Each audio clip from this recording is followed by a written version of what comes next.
Fazer política com uma visão macro e sistêmica é o que se espera de todos os homens públicos. Isso inclui a tomada de decisões que nem sempre agradam a todos no momento, porque não é de todos o interesse de pensar no futuro. Fazer política focado em si mesmo ou na agenda do dia pode agradar setores específicos da sociedade, o próprio grupo político, ou até mesmo o governo de plantão, mas jamais representarão os verdadeiros interesses do Estado e da nação. Trabalhar com reformas profundas é justamente trabalhar com uma visão ampla, olhando para um futuro promissor e de estabilidade. O Brasil, pelas muitas décadas de populismo e fomento de interesses setoriais, na maioria das vezes escusos, reclama agora severas mudanças estruturais em seu sistema jurídico, econômico, administrativo e político.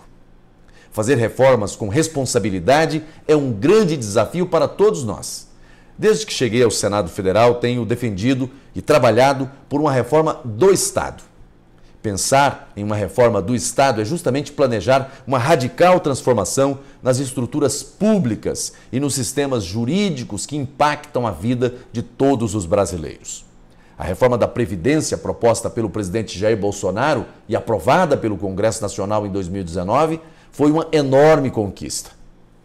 Nunca em toda a nossa história tínhamos produzido mudanças tão importantes na área previdenciária justamente para salvar o regime geral e muitos regimes próprios dos estados e municípios. Ou seja, a reforma da Previdência, graças à coragem do governo e ao fundamental apoio da sociedade, criou de forma definitiva a possibilidade de tirar da UTI os sistemas de aposentadoria dos trabalhadores dos setores privado e público. Agora estamos envolvidos nos estudos da reforma tributária, que pretende trazer mais justiça fiscal e reduzir as desigualdades regionais. Por último, chegou ao Congresso a reforma administrativa, coerente, justa, inteligente e inovadora. O desenho da reforma que o governo enviou ao parlamento não atinge os atuais servidores. Ou seja, não muda as regras no meio do jogo, justo e coerente. A reforma é absolutamente inteligente e inovadora ao prever possibilidades distintas de ingresso e permanência no serviço público, tornando mais dinâmica a máquina estatal. Por mais que seja preciso garantir direitos a quem ingressa no serviço público, isso jamais pode ser realizado em prejuízo ao interesse da sociedade, que é quem paga o servidor. É por isso que a avaliação de desempenho, por exemplo, precisa ser realizada.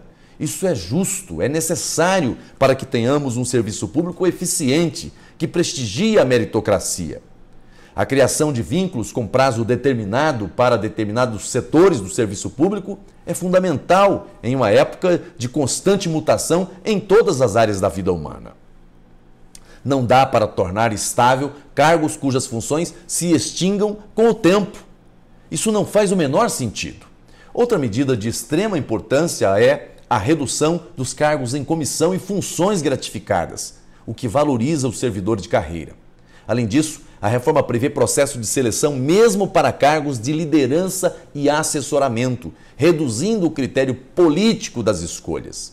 A inteligência da reforma também está na escolha de fases distintas para o processo legislativo.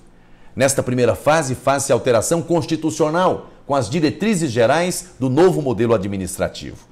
Na segunda fase, já por meio de projeto de lei ordinária e de lei complementar, serão tratados de temas secundários, como gestão de desempenho, diretrizes de carreiras e cargos, funções e gratificações.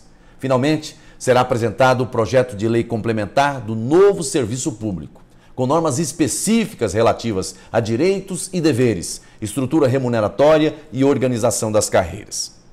Agora, como nosso alvo não pode ser uma reforma parcial, nós, membros do Congresso Nacional, assim como membros do Poder Judiciário e do Ministério Público, precisamos avançar no mesmo sentido.